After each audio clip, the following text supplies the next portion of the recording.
Ooh, you're all going to be eaten by a giant mushroom. Are you not actually listen to yourselves? Do you even listen to that? Does that even register? That's what you think from an interpretation of something.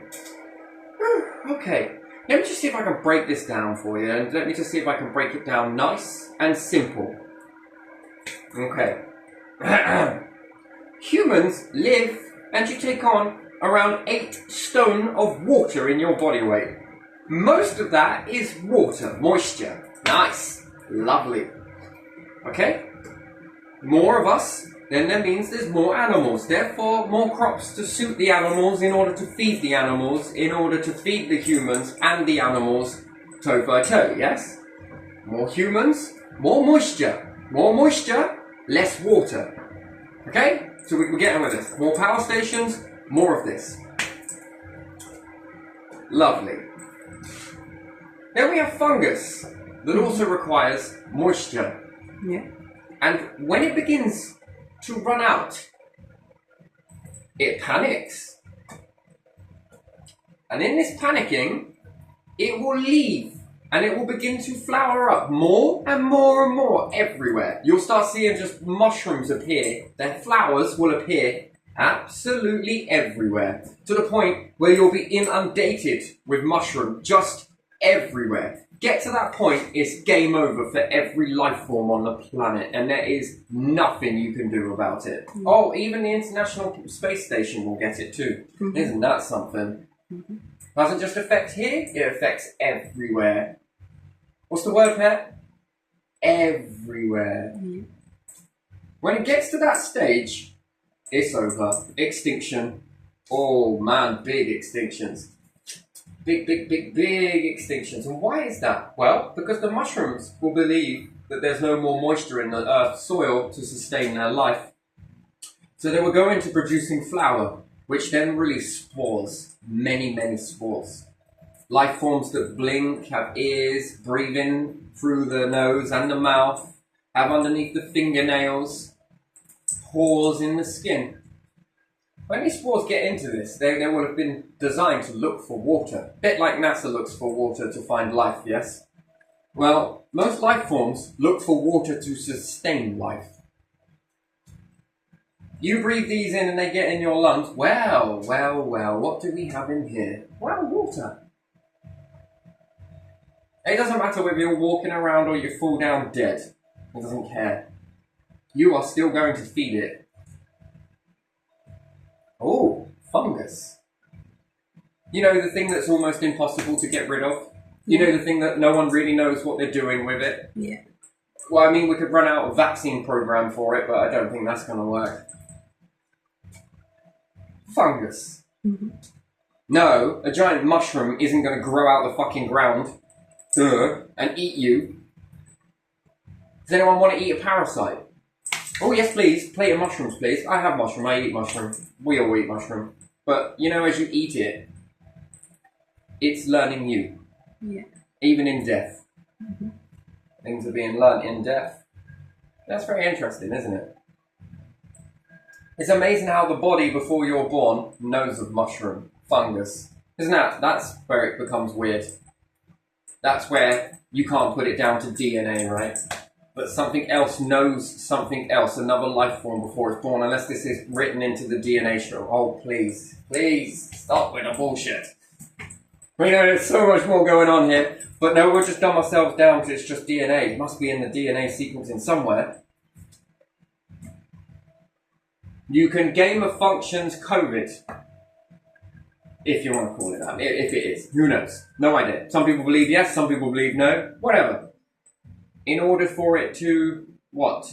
Learn, kill, learn, kill, learn, kill, learn, kill, learn, kill, learn, kill, learn, kill, learn, kill. But you can't genetically, yes, turn off cancer, HIV.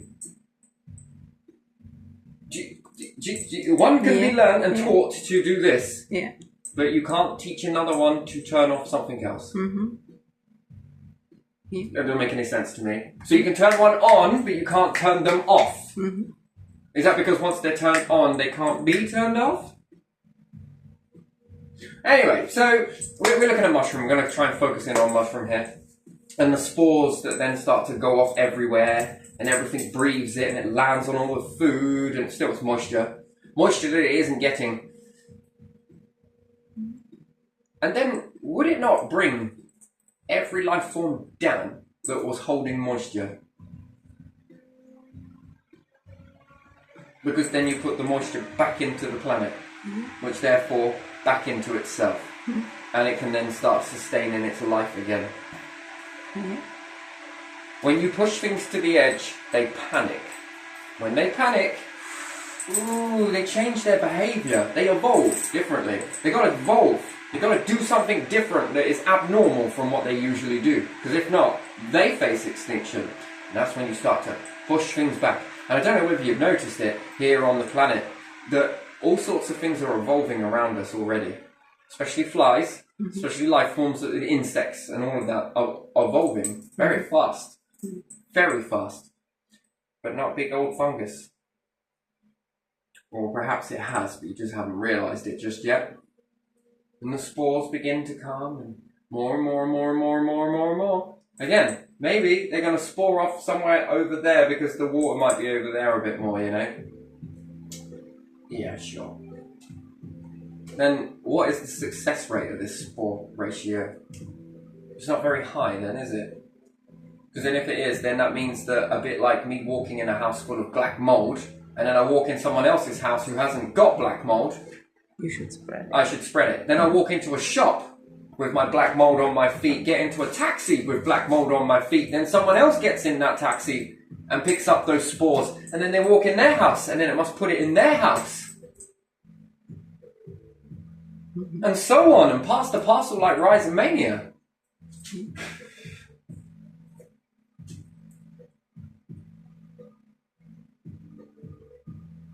Do you know how dumb that is? To think that that is not going on, let's say, that they're not. You know, because that would be successful. They don't grow in a car. They don't grow on your feet. They don't grow over here. They don't grow in that house. And then family after family, then they go different places. And then Buckingham Palace, open our doors. Come in, please. Come in with all your mouldy feet. Well, we disinfect it. Sure, I've been tipping disinfectant on it too, King, but it doesn't seem to be getting rid of it. Sure, King, I've tried every single one of the cleaning products that I can imagine. Doesn't seem to be working, King. But come in, come in. We've got some special stuff that you can walk on. Do you know how stupid it is to think this? Well, that was a bad smell in here. Hang on a second, I just got to get rid of this bad smell.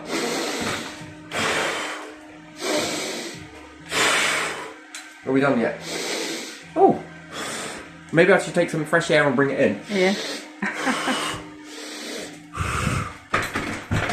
Is it working?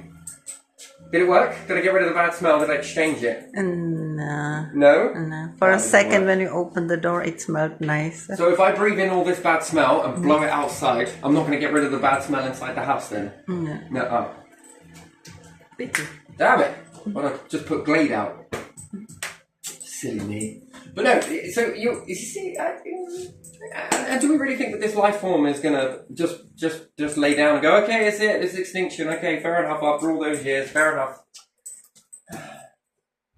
Build itself across and off it goes.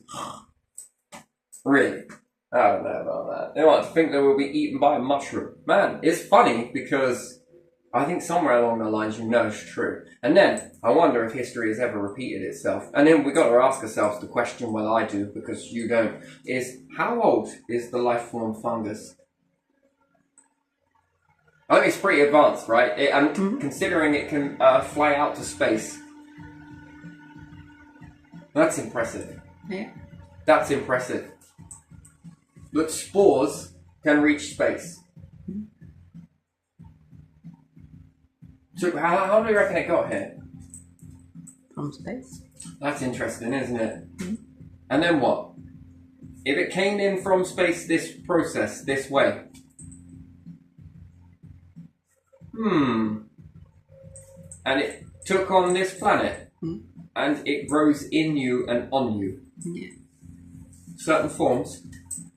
Then that evolving is very rapidly fast, isn't it? Yeah. And then if we sequence its DNA, if it has it, let's sequence it. Let's find out whether it's got something from another planet that it knows. The hidden information, right? What did it do on that planet then? Did it advance into life forms? Did it ever meet life forms? Perhaps it lives beside them for a bit because time is okay, I'm distracted, I've got enough for myself, right? You know what happens when you start drying out the soil around fungus? Do you know what it attacks next? You? Trees. Trees. Have you noticed the way it just pulls everything down? Yeah. Well, you're going to see it. Mm-hmm. Do you notice the way it gets into a fence? And absolutely knackers the fence. Yeah. Dries it faster than it's even then you'd think that it is dry. Mm-hmm. You know, Gordon Ramsay with a couple of bacon buns either side of it. I don't know if you want to say bacon. A couple of baps either side of it. It's fucking dry! No shit, Sherlock. Not according to the fungus, it ain't. It ain't finished yet. The way it takes the tree and lops it down. And the forests start to fall down. And they're like, oh, we need fungus in forests. Are you sure? Are you sure about that? And then when you see it next to ditches, and the ditches are dry, yes, and you can see all the fungus there. Have you noticed how it grabs all of those near trees, right close to it? And then all of those trees begin to fall down, dry out and start to die, and everyone's like, it must be the environment. Trees must not like heat. They must like a freezing planet with no heat. Yeah, that's why they grow up at the top of mountains, sir, and that's why they're all over Antarctica. They're everywhere in Antarctica. They love cold climate. Just love it. Love it. That's why they dominate the hot regions, isn't it? No. Trees can't stand the heat. Ugh. I don't think they really care. They're sucking moisture from the ground anyway, right? Yeah. Why do they care? Well, maybe the fungus can go lower. I don't know about that. Then how much have you got it in the actual core there? Closer to that, where the steamy areas are. How much is there? These spores go to space. Where else are they? Where else have they been? Where did they come from? They're pretty advanced to me. But no. Parasite, anyone? Or would you like some mushrooms with some tapeworm?